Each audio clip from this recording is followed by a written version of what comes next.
Dentro de una cámara olvidada bajo las piedras de Rennes-le-Château, un sacerdote llamado Bérenger Saunier temblaba mientras desplegaba pergaminos amarillentos escondidos durante siglos. Lo que descubrió ese día de 1891 lo perseguiría hasta su muerte. Evidencia de un linaje borrado deliberadamente de la historia, una tradición cuyas raíces se remontaban a los cimientos mismos del cristianismo.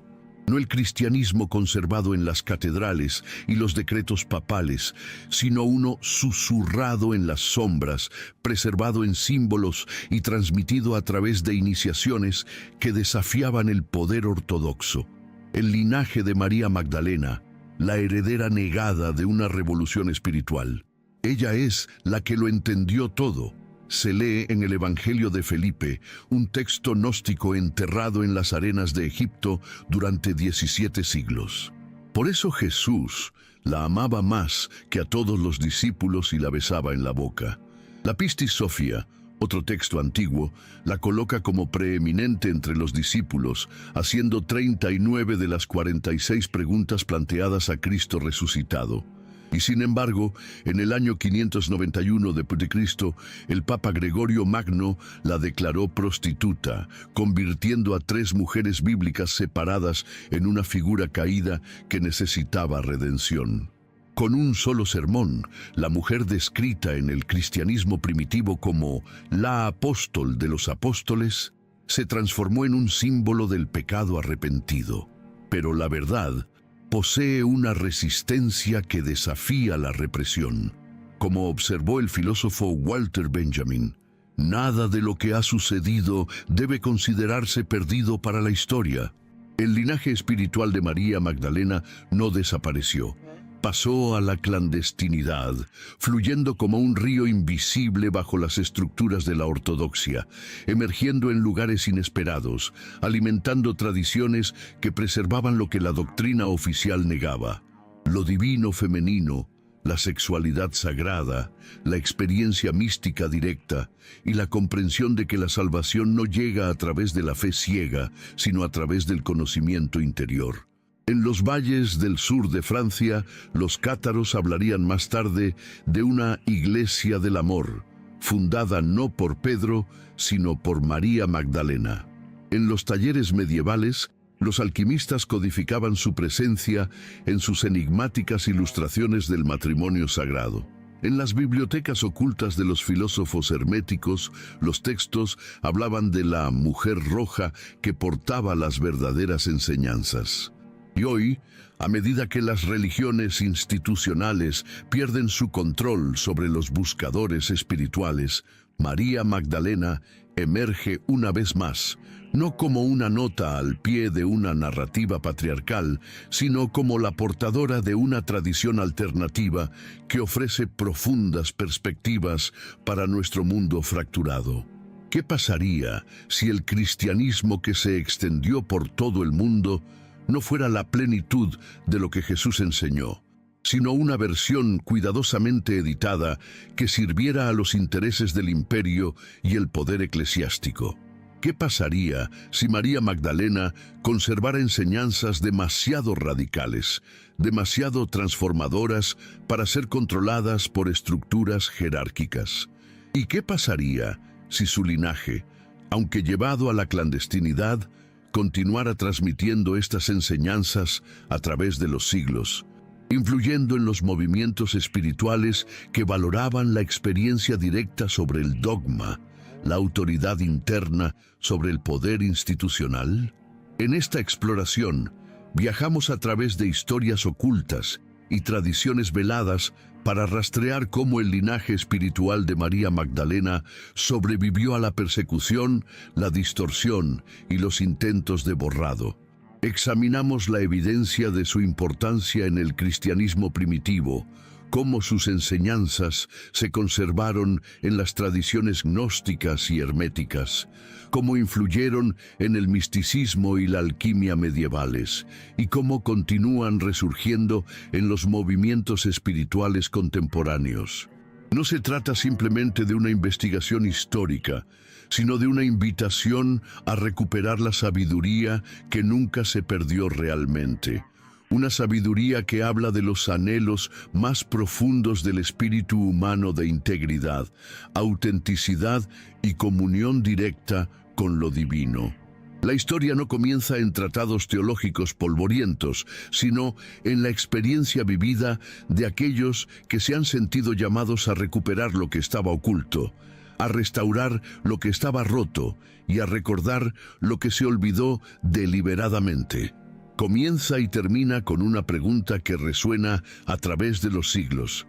¿Qué sabía María Magdalena? En el Mediterráneo oriental, durante el siglo I de Cristo, diversas corrientes religiosas convergieron en una efervescencia espiritual sin precedentes en la historia de la humanidad. El judaísmo experimentó divisiones internas entre fariseos, saduceos, esenios y varios movimientos mesiánicos. Las escuelas filosóficas griegas, platónica, estoica, epicúrea, ofrecían visiones contrapuestas de la realidad y el propósito humano. Las religiones mistéricas de Egipto, Persia y Siria iniciaban a los devotos en el conocimiento secreto de la muerte y el renacimiento.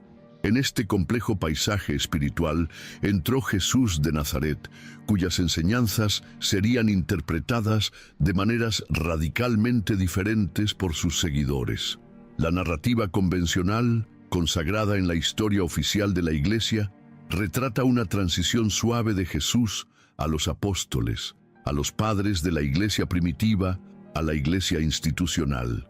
Pero la evidencia histórica revela un panorama mucho más complicado, como escribe la historiadora religiosa Elaine Pagels en Los Evangelios Gnósticos. Lo que llamamos cristianismo, en realidad, representa solo una pequeña selección de fuentes específicas, elegidas entre docenas de otras. ¿Quién hizo esa selección y por qué razones? El descubrimiento de la biblioteca de Nag Hammadi en el Alto Egipto en 1945 revolucionó nuestra comprensión del cristianismo primitivo. Estos 13 códices encuadernados en cuero que contenían 52 textos revelaban la existencia de comunidades cristianas con interpretaciones profundamente diferentes del mensaje de Jesús. Muchos de estos textos, el Evangelio de Tomás, el Evangelio de Felipe, el Evangelio de María, retratan a María Magdalena no como una figura menor, sino como la discípula más cercana de Jesús y la receptora de enseñanzas especiales.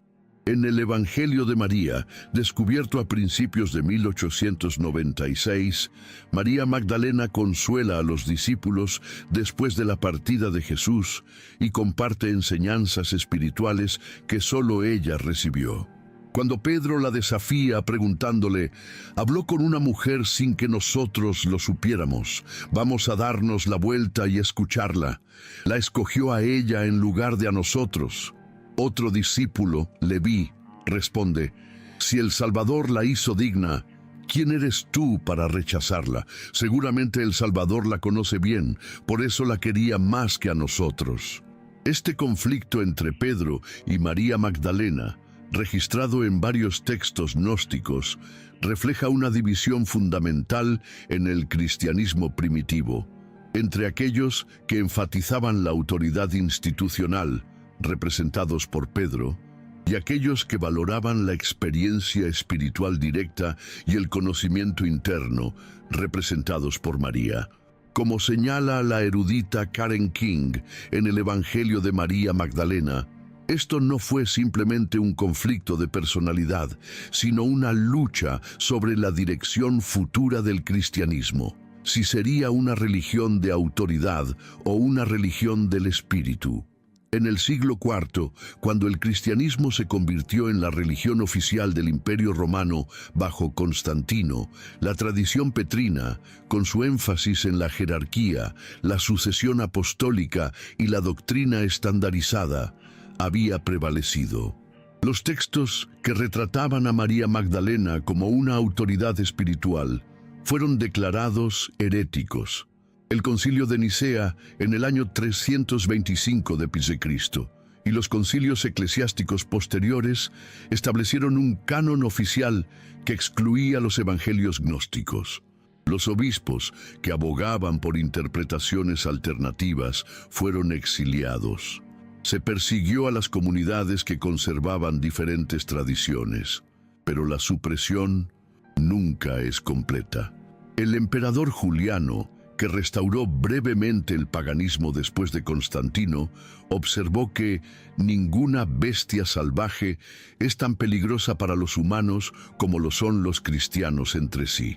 Esta amarga guerra doctrinal no sugiere una fe monolítica, sino un paisaje de visiones contrapuestas. Y aunque la Iglesia institucional poseía el poder de declarar qué textos eran canónicos y qué comunidades eran ortodoxas, no podía erradicar los impulsos espirituales subyacentes que habían dado lugar a tradiciones alternativas. La evidencia sugiere que algunas de estas tradiciones pasaron a la clandestinidad, preservadas por grupos que mantenían el secreto para evitar la persecución. Otros emigraron a los márgenes del imperio, a Egipto, Siria, Armenia y finalmente al sur de Francia y al norte de Italia. Algunos se adaptaron a nuevos contextos culturales, incorporando elementos de la espiritualidad indígena europea. Y algunos fueron preservados en forma disfrazada dentro de movimientos aparentemente ortodoxos, usando un lenguaje simbólico que ocultaba su verdadera naturaleza a todos menos a los iniciados. El historiador religioso Marvin Meyer sugiere que el punto de vista gnóstico nunca desapareció completamente de la tradición cristiana. Sobrevivió en la cepa mística del cristianismo que enfatizaba la experiencia religiosa personal y el contacto no mediado del individuo con Dios. Esta cepa mística, a menudo vista con sospecha por las autoridades eclesiásticas, puede representar la influencia continua de la tradición de la Magdalena. Pero para comprender completamente este linaje, primero debemos aclarar qué hizo que la tradición de la Magdalena fuera distinta. ¿Qué enseñanzas se asociaban con María Magdalena en las fuentes más antiguas? ¿Qué había de amenazante en estas enseñanzas que había que suprimirlas? ¿Y cómo continuaron influyendo en los buscadores espirituales a pesar de la condena oficial?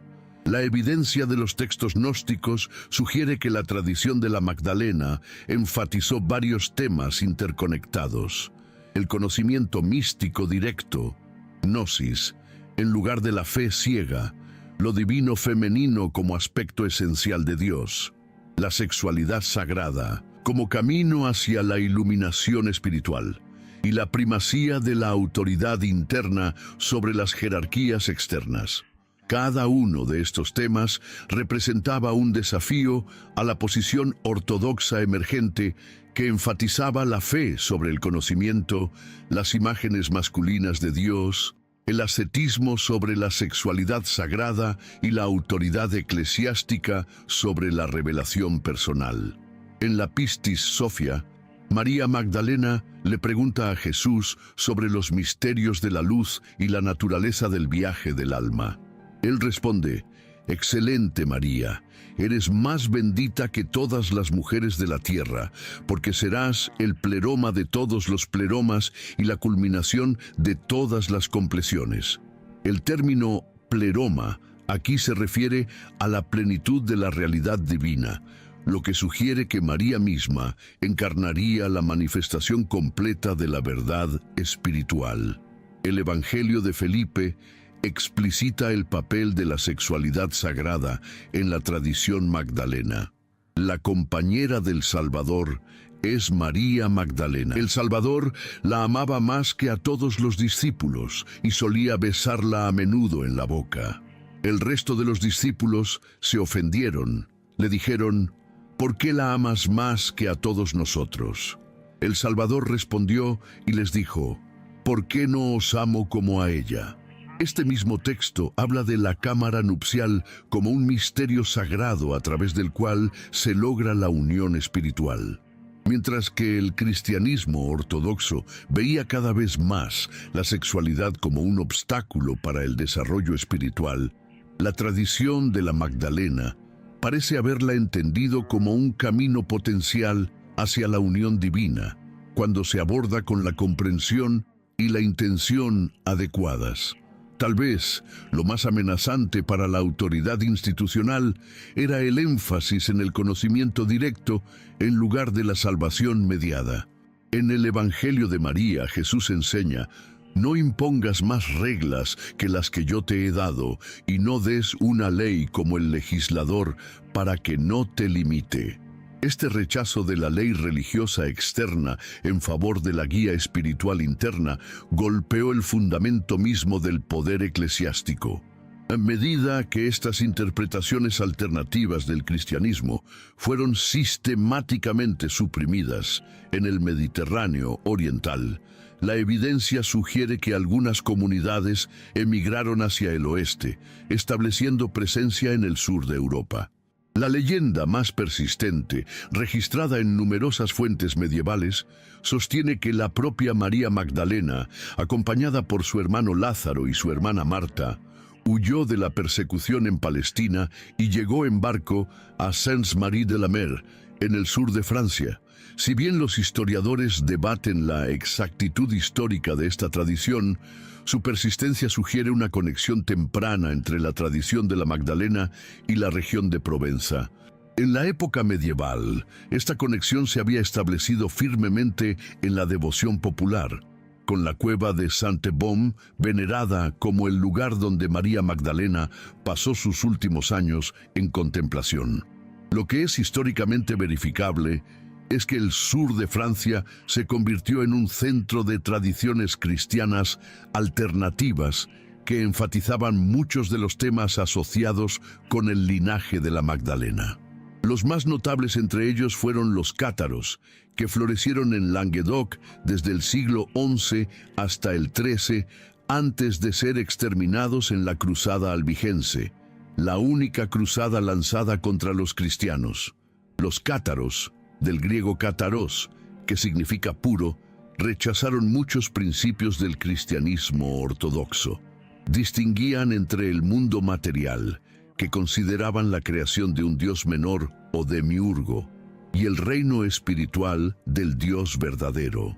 Practicaban el vegetarianismo, abrazaban la igualdad de género y rechazaban la autoridad de la Iglesia romana. Lo más significativo para nuestra exploración es que veneraban a María Magdalena como una figura central en su comprensión del cristianismo. Las creencias cátaras incluían la noción de que Jesús no había muerto físicamente en la cruz, sino que parecía haberlo hecho, una enseñanza que se encuentra en algunos textos gnósticos. También sostenían que Jesús y María Magdalena tenían una asociación espiritual que les servía de modelo para su propia práctica, como escribió el historiador religioso Jules Michelet. Para los cátaros, María Magdalena representaba la Iglesia del amor, en oposición a la Iglesia de la ley, representada por Pedro. La respuesta de la Iglesia católica a los cátaros fue inequívoca. El Papa Inocencio III declaró una cruzada contra ellos en 1209, y durante los siguientes 20 años, los caballeros del norte de Francia devastaron la región de Languedoc, masacrando ciudades enteras. En Béziers, cuando se le preguntó cómo distinguir a los cátaros de los católicos, el legado papal Arnaud d'Amaury respondió: «Mátenlos a todos, Dios reconocerá a los suyos». 20.000 personas fueron masacradas. En 1244, con la caída de la fortaleza cátara de Montségur, el movimiento había sido destruido. Pero hay indicios de que algunos iniciados escaparon, llevándose consigo textos sagrados y conocimientos. Las leyendas locales hablan de 4 perfectos cátaros: líderes espirituales, que descendieron de Montségur la noche anterior a su rendición, llevando consigo un misterioso tesoro, interpretado de diversas maneras como textos sagrados, objetos rituales o conocimientos esotéricos. La represión de los cátaros coincidió con otras iniciativas para controlar los movimientos espirituales alternativos, incluido el establecimiento de la Inquisición y la supresión de los caballeros templarios. Este período también vio esfuerzos por parte de la Iglesia para cimentar la imagen de María Magdalena como una prostituta arrepentida en lugar de una autoridad espiritual. El arte y la literatura la retrataban cada vez más como una hermosa pecadora, con énfasis en su belleza física y su antigua pecaminosidad en lugar de su sabiduría espiritual. Sin embargo, incluso mientras la Iglesia institucional trabajaba para suprimir la tradición de la Magdalena, elementos de ella se conservaron en lugares inesperados. La poesía medieval de Amor Cortés, con su veneración de lo femenino y sus temas de transformación espiritual a través del amor, tiene sorprendentes paralelismos con los temas gnósticos y cátaros. Los trovadores de Provenza, que florecieron en la misma región que los cátaros, a menudo empleaban un complejo lenguaje simbólico que algunos eruditos interpretan como una transmisión codificada de enseñanzas esotéricas. De manera similar, la tradición alquímica medieval, aunque ostensiblemente preocupada por la transformación de los metales básicos en oro, empleaba un lenguaje simbólico que hablaba de la boda química entre los principios masculino y femenino. Los textos e ilustraciones alquímicas con frecuencia presentaban a una mujer roja o reina rosa que encarnaba la sabiduría y el poder transformador, imágenes que resuenan con el énfasis de la tradición de la Magdalena en la unión divina, femenina y sagrada. Estas corrientes subterráneas acabaron influyendo en la tradición hermética renacentista, que buscaba recuperar la sabiduría antigua de fuentes griegas, egipcias y judías.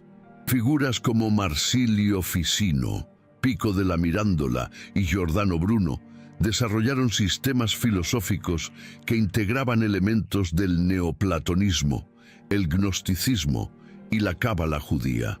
Si bien no se identificaban explícitamente con un linaje de Magdalena, su énfasis en el conocimiento místico directo, la integración de los principios masculino y femenino y la posibilidad de la divinización humana se hicieron eco de temas asociados con la tradición de la Magdalena.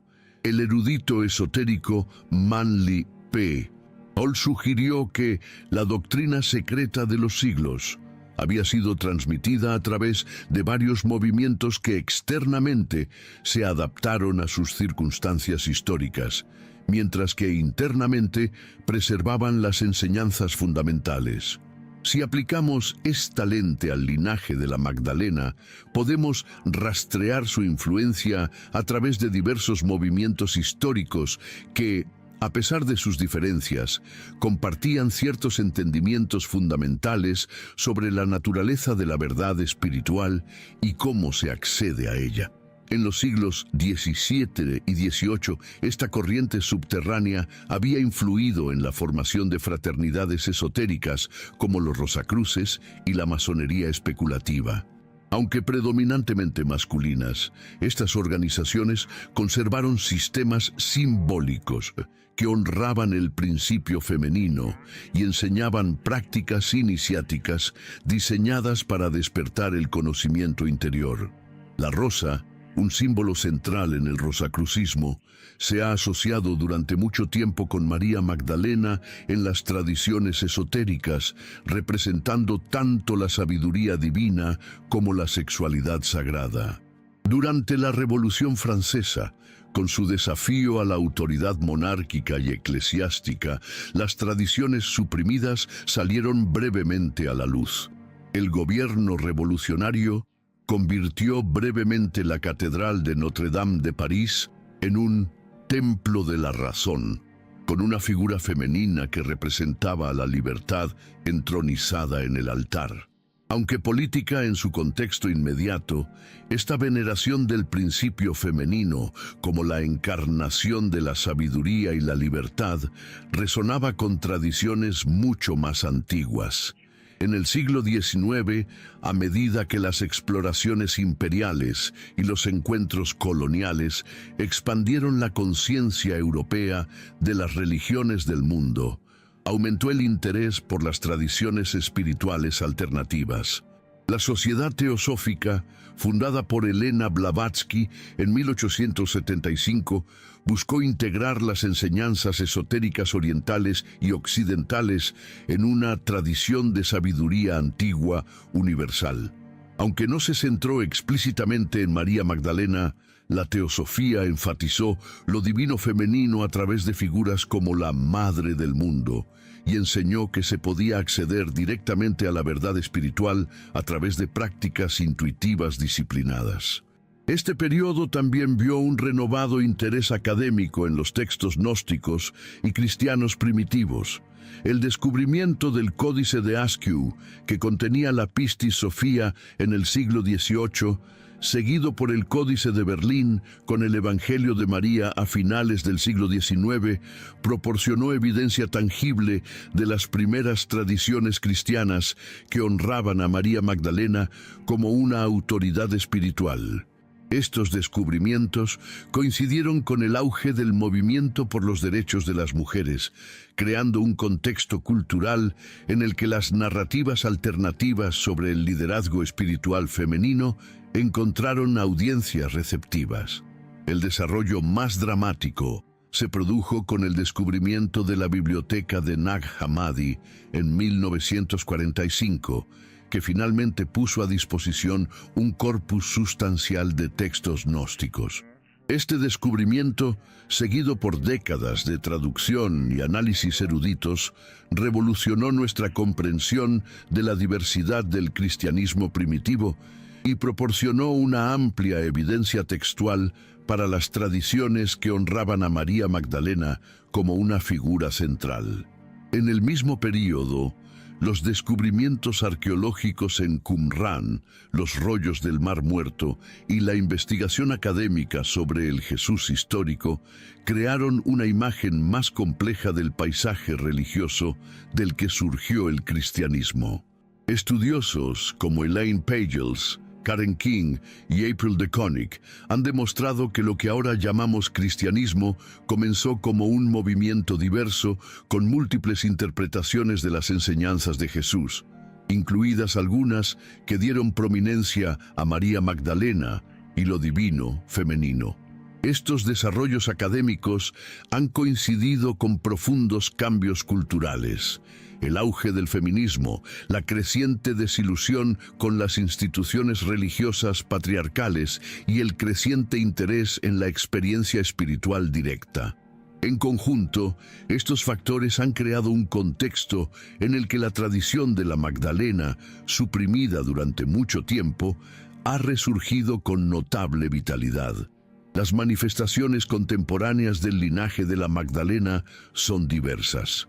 Algunos eruditos y profesionales se centran en recuperar la evidencia histórica del papel de María Magdalena en el cristianismo primitivo, trabajando dentro de marcos académicos para revisar nuestra comprensión de los orígenes cristianos.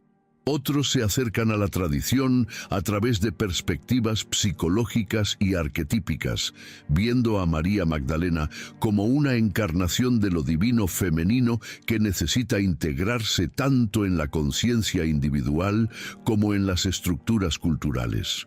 Otros afirman linajes iniciáticos directos que han preservado las enseñanzas de la Magdalena a través de la transmisión ininterrumpida. La Orden de la Magdalena, por ejemplo, se describe a sí misma como preservadora de rituales y prácticas que se remontan a la propia María Magdalena, transmitidos a través de generaciones de iniciados que mantuvieron el secreto durante los períodos de persecución. En el sur de Francia, donde las leyendas de María Magdalena tienen profundas raíces, Los festivales anuales y las peregrinaciones honran su memoria. La cueva de Sainte-Baume, tradicionalmente asociada a sus últimos años, atrae a visitantes que buscan una conexión con su legado espiritual. Las estatuas de la Virgen Negra que se encuentran en toda la región, aunque representan oficialmente a la Virgen María, son interpretadas por algunos como representaciones codificadas de María Magdalena o del principio femenino divino que ella encarnaba. Los nuevos movimientos religiosos, como la Iglesia Gnóstica Católica, combinan elementos de varias tradiciones esotéricas, incluidas las asociadas con María Magdalena. Sus rituales a menudo involucran a una sacerdotisa que encarna la sabiduría divina, haciéndose eco del papel atribuido a María Magdalena en los textos gnósticos. Incluso dentro de la corriente principal del cristianismo, ha habido una reevaluación significativa de la importancia de María Magdalena. En 1969, la Iglesia Católica rechazó oficialmente la identificación del Papa Gregorio de María Magdalena como prostituta, reconociendo que esto había sido una mala interpretación de los textos bíblicos. En 2016, el Papa Francisco elevó la fiesta del 22 de julio de Santa María Magdalena al mismo estatus que las de los apóstoles masculinos, llamándola la Apóstol de los Apóstoles. Las denominaciones anglicanas, luteranas y otras denominaciones protestantes han revisado de manera similar su comprensión de su papel, incorporando ideas académicas sobre su prominencia en el cristianismo primitivo.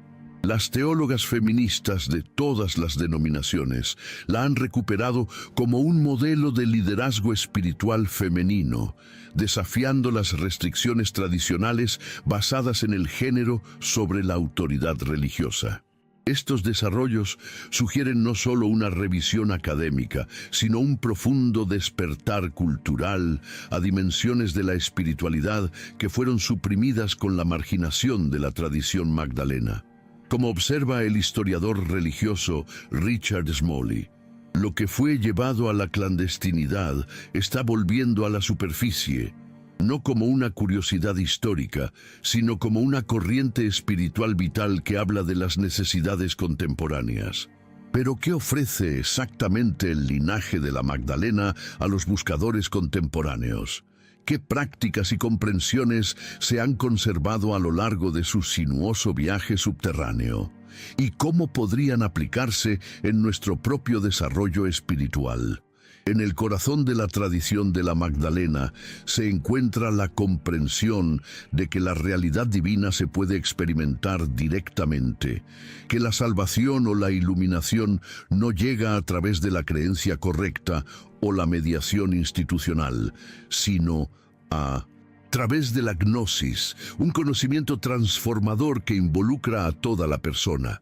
Esta gnosis no es un conocimiento intelectual, sino un encuentro vivido con la realidad sagrada que transforma el ser mismo.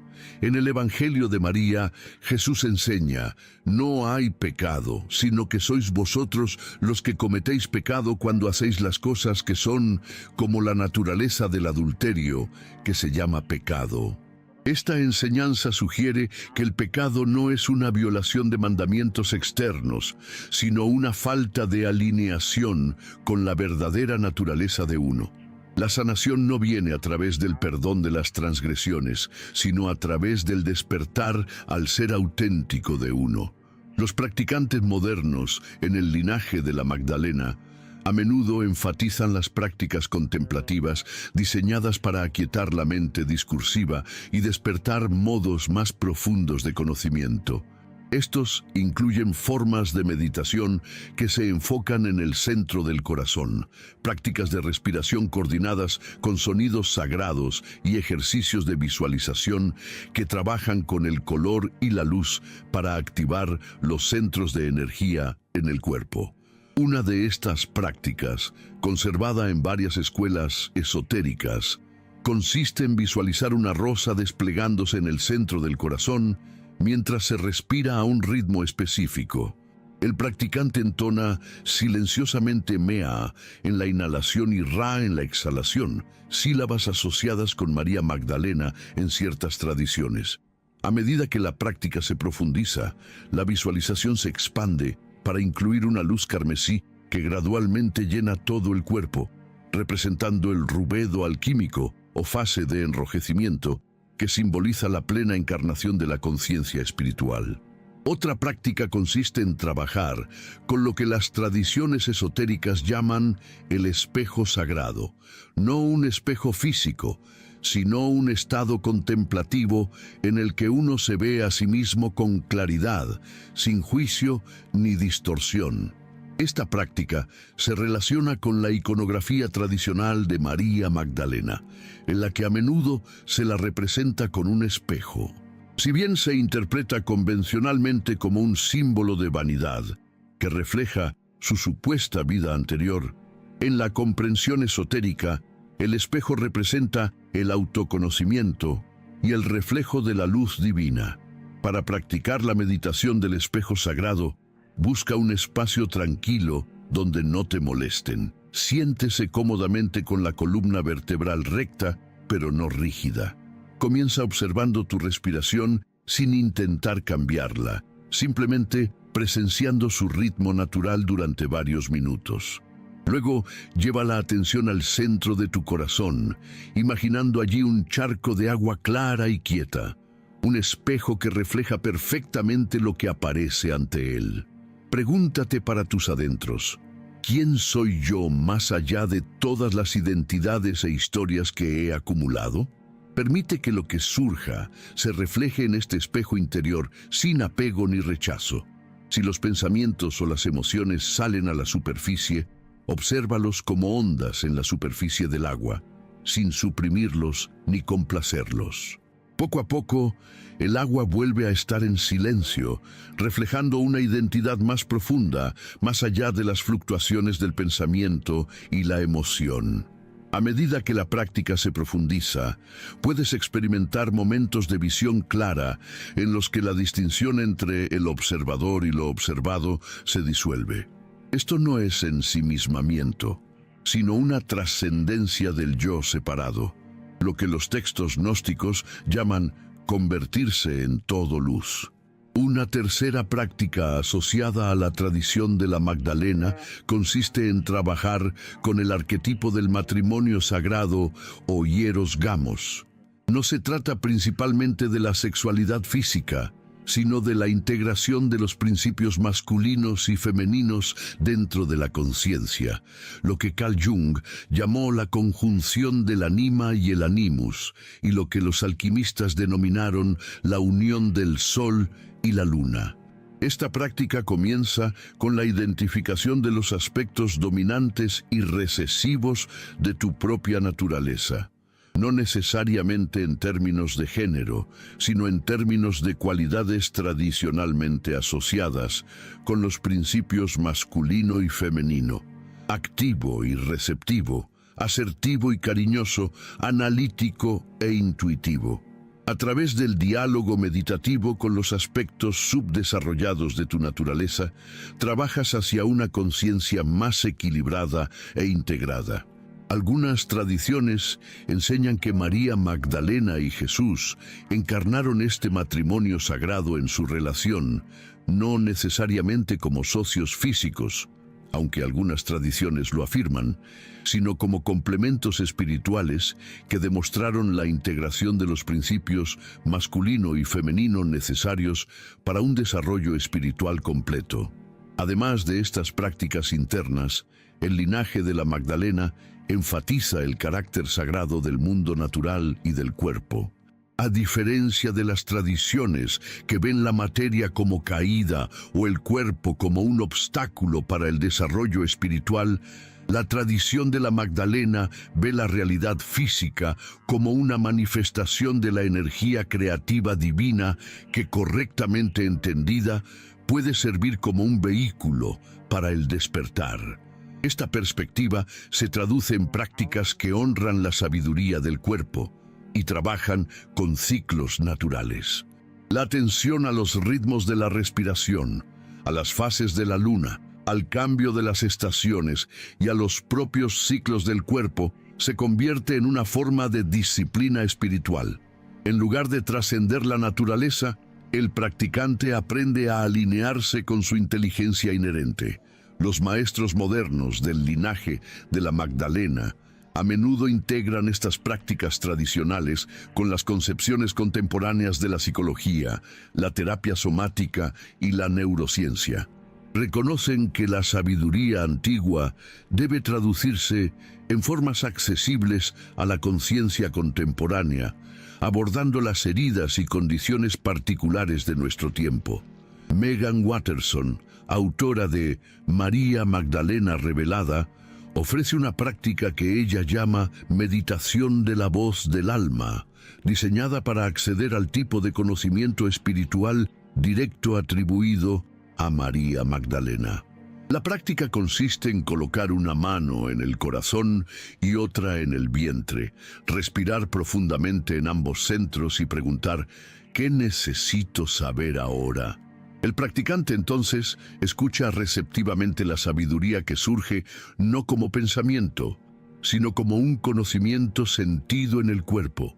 Cynthia Bourgeault, sacerdote episcopal y maestra contemplativa, ha desarrollado prácticas basadas en su comprensión de la tradición de la Magdalena, tal como se conserva en el misticismo cristiano.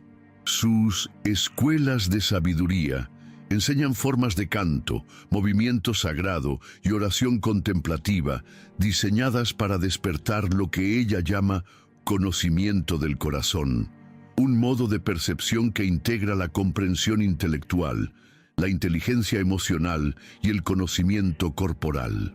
Tanto Watterson como Bourgeault enfatizan que estas prácticas no se tratan de adquirir poderes especiales o conocimiento esotérico por sí mismos, sino de volverse completamente humano de la manera que María Magdalena representa: despierto, compasivo y comprometido con las realidades espirituales y terrenales. Esta integración del cielo y la tierra, el espíritu y la materia, la trascendencia y la inmanencia, se encuentra en el corazón de la tradición de la Magdalena. Ofrece una alternativa tanto a la reducción materialista como a la espiritualidad incorpórea, un camino intermedio que honra todo el espectro de la experiencia humana como contexto para el despertar. Tal vez por eso el linaje de la Magdalena, a pesar de siglos de supresión, sigue resurgiendo con tanta vitalidad. Habla de nuestra hambre contemporánea de caminos espirituales que honren la sabiduría femenina, el conocimiento encarnado y la experiencia directa. Ofrece curación para las heridas creadas por las tradiciones que han dividido el espíritu de la materia, lo masculino de lo femenino, lo humano de lo divino.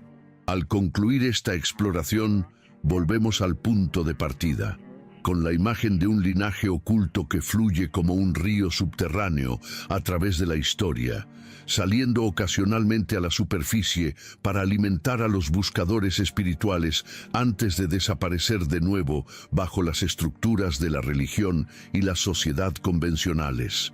Lo que la tradición de la Magdalena ofrece no es otro sistema rígido de creencias, ni otra jerarquía de autoridad espiritual, sino una invitación a descubrir la presencia divina que habita dentro de cada persona, lo que los textos gnósticos llaman la luz dentro de la luz, la chispa increada que existe en las profundidades del ser.